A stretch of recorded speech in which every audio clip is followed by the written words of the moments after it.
Hello, everyone. It is I, the Fable of Fables, your new best friend. I've been recording all day, so I hope you guys get used to the thing. Even though I make it sound like this is my first video of the week, it is not. That's, huh. Anyway, guys, thank you. I wanted to give a quick shout out to Nightman Cross for all these beautiful recommendations he's been doing. I really appreciate you, bud. Let's learn even more about frickin' Gundam stuff. Sounds weird, but yeah, let's go.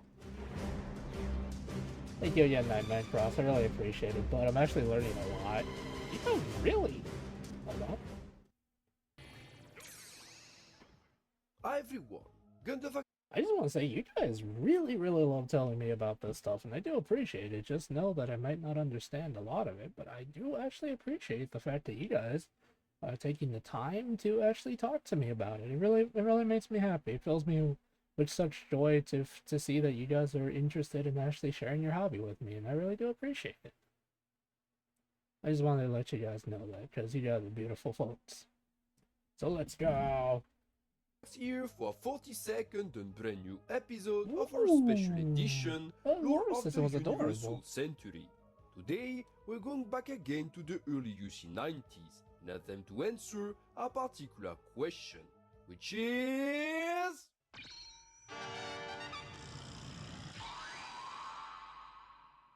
In this video, we are going to try to determine which one of these mobile suits is the best. Of course, I'm aware that the notion of better is something to manipulate with caution. So, in order to make a strictly impersonal decision, we are going to evaluate both models, partially, and with an objective eye. This means we are basing the evaluation on 5 different criteria, which will be used to determine both machines' capacities on different aspects. But let's start by the beginning. We will now introduce both machines properly. The Geara Doga, codenamed AMS-119, was a general-purpose mobile suit introduced in the early UC 90s, fielded by newborn Neo Zeon to serve as their main model. Manufactured by the Granada factory of Anheim Electronics as a special commission for Neo Zeon, the Geara Doga was a suit designed as a real return to sources to the concept of mobile infantry, once pioneered by the venerable Zaku II, an idea which had been sadly put to the backstage during the technological boom of the Grips era. Indeed, far away from the overcomplicated and ultra-specialized designs unspriced by Axis Zeon, the Titans, and the Ayuk, the Geara Doga was more or less conceptualized as a suit expanding basic human functions, willingly forfeiting higher performance and special abilities to instead focus on being reliable and adaptable, keeping itself relevant by being able to fulfill more specialized roles through optional equipments and easy to create variants. Now, this didn't mean that the Geara Doga, like the Jim or the Zaku II, was a mere grunt primarily meant to fill the ranks, with its simple yet admirable design being the result of a careful examination of numerous past Neo Zeon models. Indeed, the Geara was a suit with no clear development tree, being the synthesis between not one or two, but 4 different parent suits, Wait, namely 4? the Zaku III late type, a simpler form of the Zaku III, the Gutsa, said to be a cheaper dead copy of the Bolino Oksama, the Doga, a close-range specialist with ties with the Galus series, and finally the Marasai, was designed also by the Granada factory. Through these ties with such diverse suits, the Geara Doga was able to gain respectable abilities in all fields of mobile suit warfare, including long and close-range combat, electronic warfare, stealth, cruising range, and of course, versatility.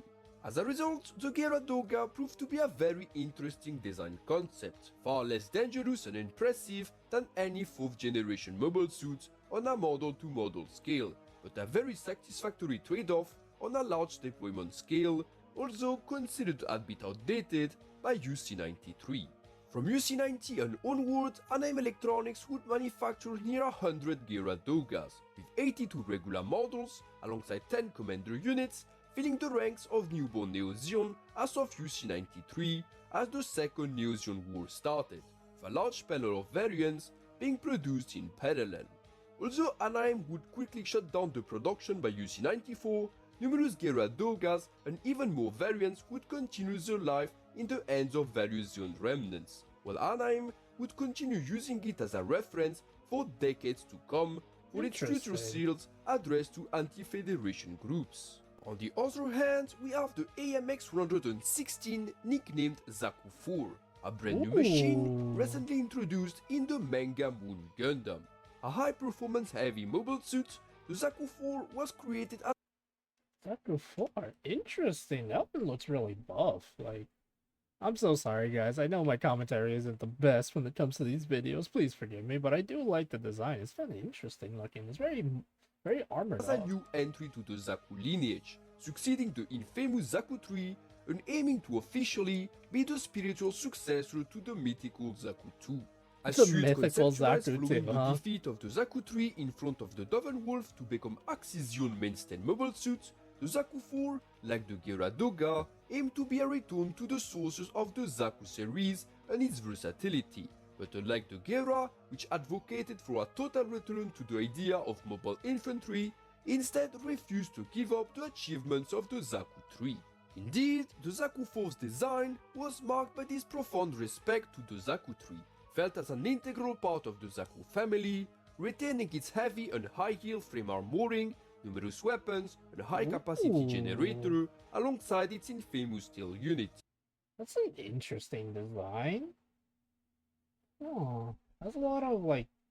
I like the spikes and the giant arm shield is kind of cool looking to me. Thus keeping the ability to mount different equipments for localized conflicts. Makes sense. Despite this closer design to the Zaku III, the Zaku IV was also something that aimed to follow in the footsteps of its ancestors the Zaku I and Zaku II, being redesigned to put an accent less on high personal performance but rather emphasize balance, while keeping itself highly adaptable and being comfortable to pilot for a large panel of soldiers. As a result, the Zaku IV would prove to be a remarkable mass production model, capable of filling the roles and assignments usually requiring different mobile suit models, while proving itself adaptable enough to even serve as a guard unit, a honor usually reserved to close-range mobile suits. By late UC89, the Zaku IV would start its eventual production, although it is unclear if the model was initiated by Axision in its last days of existence or by the Krangel faction,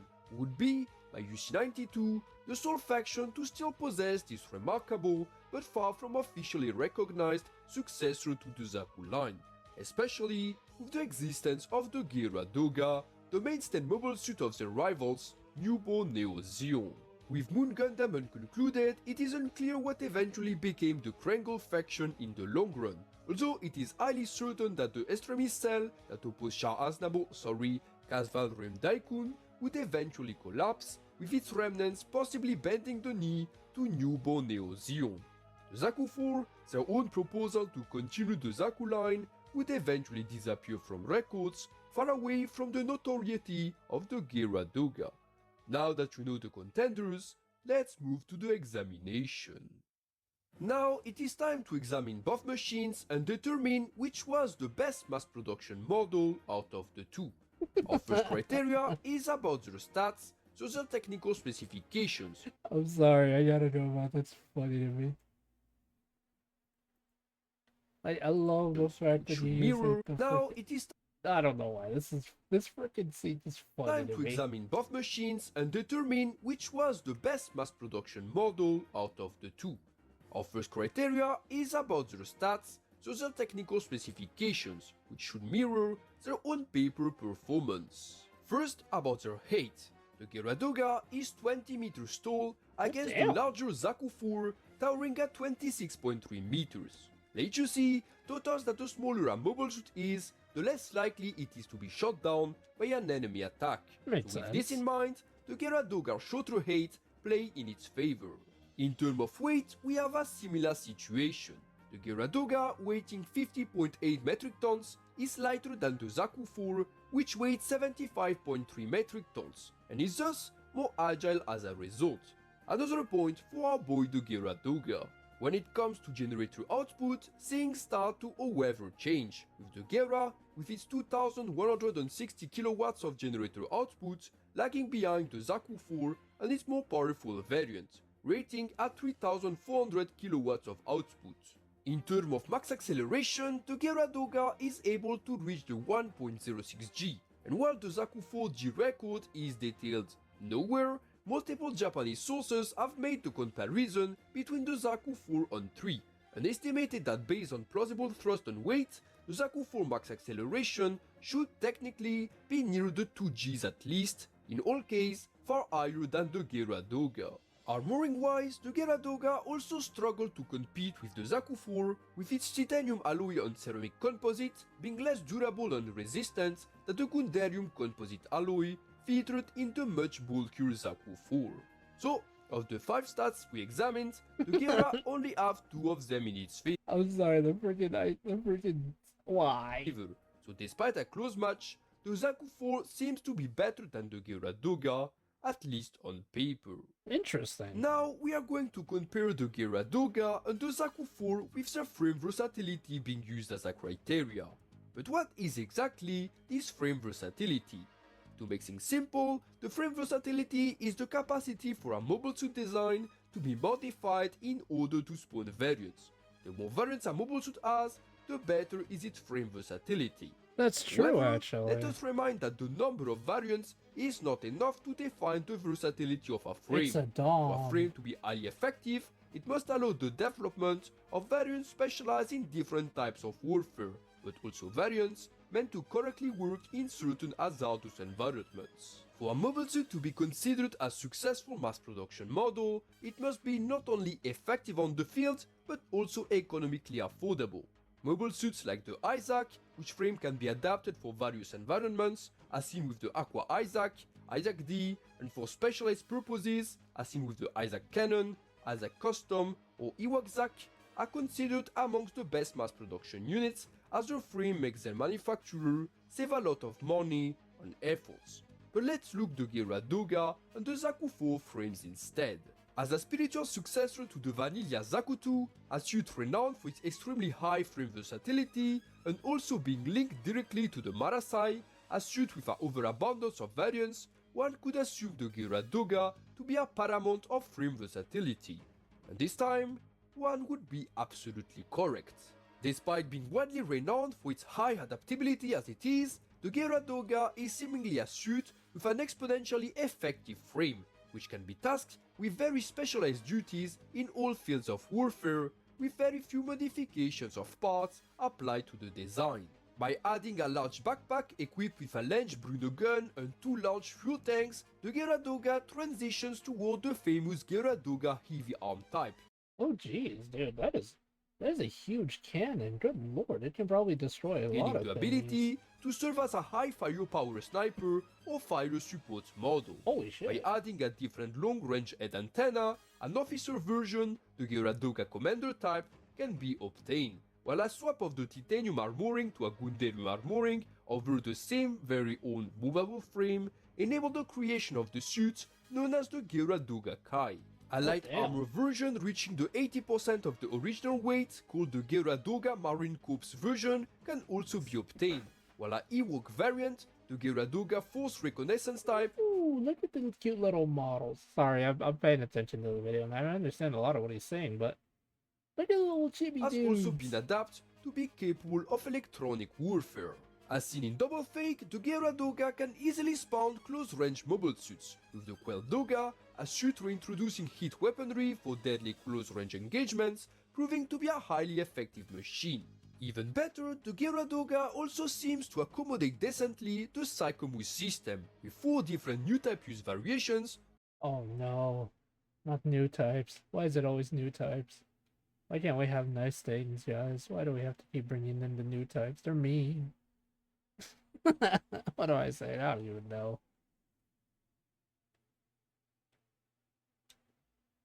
The Roto Doga, Doga Double Fake version, Bagui Doga, and Geara Doga Psychomus system test type, coexisting as different attempts preceding the Yak Doga very own existence with various degrees of success. Finally, the frame of the Geara Doga also seems to be revertible to 4th generation standards, with the Velter Doga, an ace-use area dominance mobile suit combining high firepower, raw thrust, and high mobility, being compacted into a single design. As a bonus, the Geara Doga also seems to be rather recyclable, with the Panzer Doga continuing the miserable prolonged existence of the Zaku tank series through it being attached to leftover tank parts. In terms of environmental adaptation, the Geara Doga is also state-of-the-art thanks to its frame, with variants ready to roam all environments. To land combat specialized versions, the Geara Doga G and the Geara Doga EV Armored Land type have seen the light of the day, while a variant capable of desertic warfare, the Desert Doga, also being around.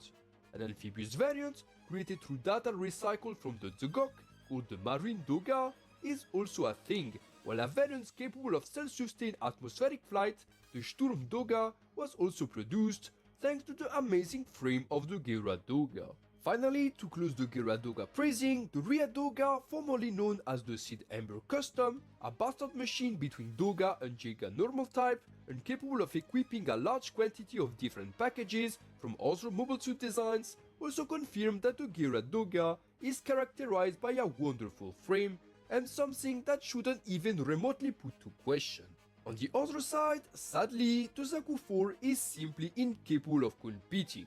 As I stated earlier, the Zaku IV was, yes, designed partially as something capable of filling different roles on its own, and capable of dealing with localized issues through its different tail equipments. But as we know, optional equipments have their limitations, and I seriously doubt the Zaku IV to be able to withstand desertic warfare, amphibious environments, or even achieve self-sustained atmospheric flight without any modifications outside the tail, because you know, even the Zaku III had to spawn some of them despite the tail. On its own, the Zaku IV has only spawned a single variant, the Commander version, which introduces a special tail equipment, the Princess unit. With its additional thrusters, fuel tanks, and 6 very unique missiles equipped funnels, the Princess unit is somewhat able to transform the Zaku IV into either a new Tapius variant, a high mobility unit, or both of them at the same time, which is very interesting and seems to hint a very good frame. Hell, with the Giganous Axe, I would even accept that a Zaku IV with the Princess unit is its own close range variant, because that would be right.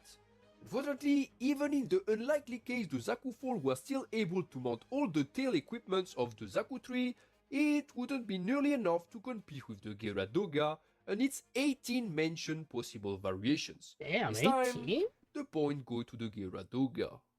Time for our third evaluation. Now we are considering the inbuilt arsenal of both mobile suits. But let's explain what does it means first. Inbuilt weapons are essentially all the weapons a mobile suit possesses which are not handled but directly integrated in the mobile suit frame.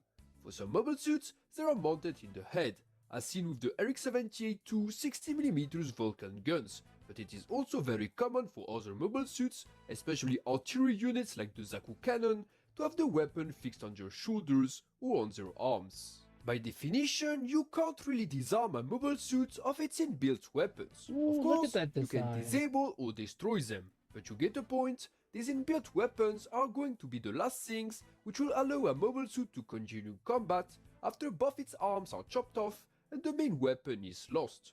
As you can easily understand, having inbuilt weapons is vital for a decent mobile suit, and most importantly, for a mass production model, since rookies tend to be disarmed pretty easily. So, let's compare the Geara Dogas and the Zaku IV's inbuilt arsenal, shall we? As a mobile suit following the Zaku type design doctrine, the Geara Doga retains the two traditional Zaku's inbuilt assets, aka the spiked pauldron and the shoulder shield.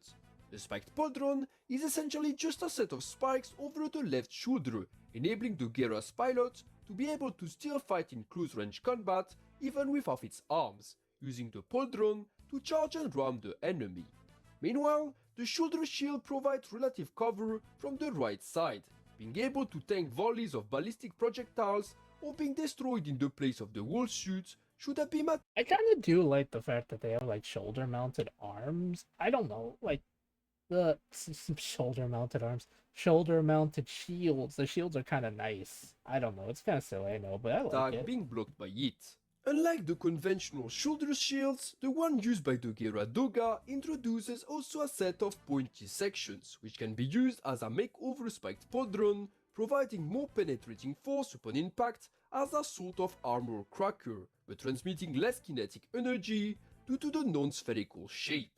Although one could say that the Doga was designed with better shoulder equipment than most Zaku types, possessing two different shoulder offensive weapons, it also seems that this was made because the Doga's real spiked podron was twisted to provide more protection than offense, as well as accommodate verniers and more dynamical shapes. What I'm trying to say is that the spikes on the Geara Doga shield are more likely the real offensive inbuilt weapon, with the left podron being less about being a spiked podron, but more something helping the Geara Doga being a more mobile suit, something in line with the second generation doctrine. Aside this, the Doga also equips a 2 tubes composite inbuilt launcher, capable of firing grenades or smoke bombs. Despite how versatile this weapon is, my grip is that it is mounted on the Geara Doga's optional shield, which means the loss of the shield equates to the loss of the launcher, and the loss of the shield usually happens before the loss of the handled main weapon, the very reason why we are considering inbuilt weapons in the first place. On the other side, the Zaku IV, also a member of the Zaku line, of course introduces the spiked podron and shoulder shield, with the spiked podron being more in line I do think the pauldron, as he calls it, in the shield is kind of cool, but that's with just the me. more spherical design used since the Zaku II, while the shoulder shield provides protection for no less than more than half of the Zaku IV's side, much better than the Doga's tiny shield. With a shield, it is likely that the Zaku IV can tank several beam attacks rather easily, proving itself as the suit with better inbuilt weaponry. Even worse for the Geara Doga, the Zaku IV discards the mouth beam cannon of the Zaku III, instead mounting a pair of similar beam cannons in the head. These cannons can fire 1.6 megawatt beams, almost beam rifle rated in terms of output, but with the thin penetration of a beam gun. With these weapons alone, the Zaku IV gains an absurd advantage in terms of inbuilt weapons, much better than anything the Doga has. Combine that with the better shield and podron, well, the Zaku IV wins in terms of inbuilt weapons. Now let's talk about both suits' tactical use. The tactical use of a mobile suit is basically the way in which this mobile suit can fit in the grand scheme of things, and how can it impact the global strategy of the entire army. In short terms, we are considering these mobile suits with the eyes of not any Neo-Zeon officer, but its supreme leader, akin to the position coveted by both Casval Daikun and Luz Krangel, who would want to see which of these two models would be the best asset for the reformed Neo-Zeon forces. The tactical use of the Geara and the Zaku IV is actually almost identical, being both general It is purpose what mass these production days, grunt it's so units funny. designed to serve as spiritual successors to the Zaku II, with the Doga advocating for a return to reliability and simplicity, while the Zaku IV favorizes a multi-purpose unit approach. In all cases, your position as supreme leader of the second coming of Neo-Zeon makes you aware of one tiny issue that plagues your faction since the defeat after the first Neo-Zeon War, and is crucial to consider for the tactical usability of Ezreal's suits. Surely, like Casval Rendaikum, or assuming your nobility like Luz, you are going to be filthy rich economically, which means you have large monetary resources to allocate to your cause. On the other hand, unlike Axis Zeon, what you lack is a centralized seat with defensive positions, with your forces being more of a ragtag group of well-equipped insurgent cell than a fully fledged seceding government. For this sort of nomadic force striking from the shadow to buy the time, the Zaku IV could seem like a very good choice, being extremely multi-purpose and filling well a large panels of roles, with the simple swap of tail units enabling it to cover more localized needs. Problem: your lack of centralized power seats mean that you cruelly lack manufacturing infrastructure, which means that factories and assembling lines under your control are few and of crucial importance, something you would prefer using to create game-changing Utapus machines rather than your mainstay series of models. As such, the Zaku IV is quickly problematic. Not only it is a suit of Neo-Zeon manufacturing, which means adopting it will result in your small industrial complex having to fully dedicate itself to its production, but the fact it is essentially a 4th generation suit, so rather complex and hungry in terms of parts and supplies, will dig a hole in your reconstruction efforts. The risk is that despite your will, the few factories will not keep up with the demand, and you will end up with the Zaku IV failing to become the mainstay suit, with a portion of your forces getting it, only to get crippling supply problems. Yeah, perhaps not the best trade. On the other hand, the Geara Doga is a suit manufactured by Anheim Electronics, a mega corporation with a powerful industrial empire scattered across the moon, owning various R&D sites as well as a certain amount of factories. This means that choosing the Geara Doga makes it possible to adopt on a large scale reliably, as each unit you get is something you can have if you simply pour enough money, and Oh each my spare lord. part you need is something you only have to pay for, but which you are sure to eventually get. If, like we said before, you are filthy rich, this can be a good use of your economic might, since by outsourcing the development to Anaheim, they will be the one to handle the whole industrial production, thus enabling you to get your new mainstay suits without having to produce them with your scarce industrial resources. Of course, becoming subservient to a mega corporation is far from being an optimal choice, as you become dependent on the sales and can easily be blackmailed should Anaheim decide to squeeze you to the bone. But with enough monetary resources and enough political maneuvering and leverage, outsourcing the production to Anaheim is something that can solve your main issue and rebuild your forces decently and with a fair amount of standardization and conformity. In terms of tactical usability, the Geara Doga again tramples the Zaku IV. Now we are basing our fifth and last evaluation using a less down-to-earth criteria, but something nonetheless vital in the universal century. I'm obviously talking about the soft power of the machine, and which between Doga and Zaku IV is the more effective at it. By soft power, we intend the psychological impact and reception both suits can have on the different factions in UC, especially the one they are targeted for, in contrast to the other 5 criteria, which are essentially hard power. For example, Monoide or Zaku type mobile suits are by tradition Xeon mobile suits, and as such will be more welcomed by any Xeon related factions, which equate to excellent soft power if the target of said mobile suits are Xeon pilots. In contrast, a mobile suit with Gundam type features will be widely praised by Federation related factions, and in contrast, shunned by Xeons due to the legend of the White Devil. Now let's dig the Zaku IV and Geara Doga's soft power. The Zaku IV is the direct albeit a bit unofficial successor to the Zaku family, with its own name, Zaku IV, placing it in direct continuation to the Zaku III and II.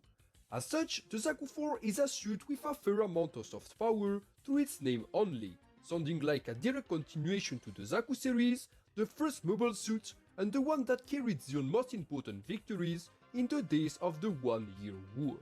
The Zaku is a bit the symbol of Xeon as a whole, and to choose the Zaku IV as a mainstay is more or less to place a claim to ancient Xeon glories, something enough to make the young Zeeks dream.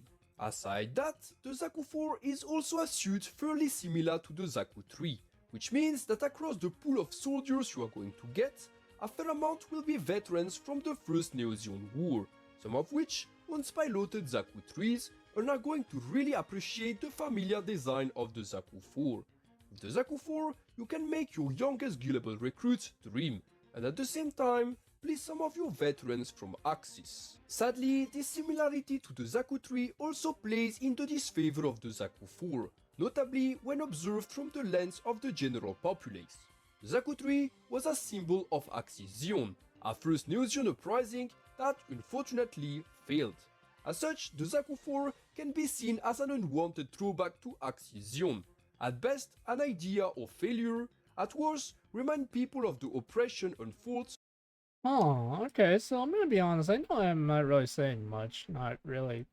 Sadly, I know my commentary in this video has been kind of trash. I'm not really sure what to add. I'm listening to a lot of what he's saying. It's interesting. Yeah, I'm seeing that it's kind of, right now at the moment, from what I can understand, is the fact that having the design look like this will maybe inspire some, but then again, it'll also probably do the opposite, which is, which is kind of made sense. Of Aman Khan's regime, which, by the end, is still fresh to anyone by UC90. On the other side, the Geara Doga also surfs on the Zaku descendant aesthetics, with simple and streamlined looks unmistakably derived from the mythical Zaku II, a second coming The of the mythical machine that carried the dreams of Zion of the Old, something that the young recruits will surely look with bright eyes. This return to sources will also not only motivate the youngsters, but boost Oh the my God, confidence that of the few photo. veterans from the 1 Year War you still have, while probably pleasing the Axis survivors you also have at your side. Yes, this is not a Zaku 3, but there will be surely people among them who once used Federal default Zaku types, such as captured Isaacs and Marasai, and will gladly welcome this new return to the Zaku traditional shapes, this time not twisted by Federal interference. Even better, the Geara Doga also feels like something new. Sure, it reminds of the Zaku, but it doesn't feel like a Zaku 3.0. It is a throwback to older designs while also being its own thing. This idea is something you want to convey into your new Neo-Zeon movement, both for your forces and for your propaganda aimed at the general public. No, you're not another dog of the Zabi family, nor Axis-Zeon oppressive regime. You're newborn Neo-Zeon, the true heralds of Space Noid independence. Your mainstay suits embody this new departure. Having Geara Dogas in your colony is being freed by Neo-Zeon, not being yet again occupied by Aman Khan cronies, or even worse, leaving another coming of the oppressive titans under Isaac. In the end, soft power-wise, the Geara Doga also proves largely superior to the Zaku IV. Now let's move to our conclusion. As we have seen earlier, the Zaku IV has superior on-paper performance and has proved to have better inbuilt weapons than the Geara Doga, so 3 criteria in its favor. The Geara, on the other hand, has proved to have a more versatile frame than the Zaku IV, better tactical usability, and of course a much more adequate soft power, which means it has 3 of the 5 criteria in its favor. So Alright, we sounds can good. conclude that the Geara Doga is a better mass production mobile suit than the Zaku IV. And with this we conclude our video. Tell me in the comments which VS you would want to see in the future, and of course more adequate soft power, which means it has 3 of the 5 criteria in its favor. So we can conclude that the Geara Doga is a better mass production mobile. Makes sense. I do think it's still incredibly funny how the Zaku 4 kept being called the, like how he's like, the Zaku 4. It kind of looks like the legendary Zaku 2, and I'm like, oh my lord, that's so funny to me. Suit than the Zaku IV. And with this we conclude our video. Tell me in the comments which VS you would want to see in the future, and of course subscribe to the channel if you didn't already. Without losing any time, let's end this video. Honestly, I want to thank Nightman Cross for that again. It was really interesting. I do apologize if I didn't really say much. I'm gonna be completely honest. A lot of what he said, since I'm still incredibly new to Gundam, is a bit kind of flies over my head. I'm so sorry. No, I did like it. Thank you again for taking the time and recommending this video to me. I thought it was kind of cool. I do like a lot of what I heard. I'm just so confused on a couple things, but that's okay. Anyway, I thought that was kind of cool. Thank you again for showing me. I would love to learn more about the mystical freaking Zaku 2. I love the way he said that. That's funny. Anyway, guys, if you like this kind of content, do like, comment, and subscribe. If you want to help me, my birthday's January 22nd. I could use all help I can get. If not, that's completely fine. I'll see you guys later. Bye.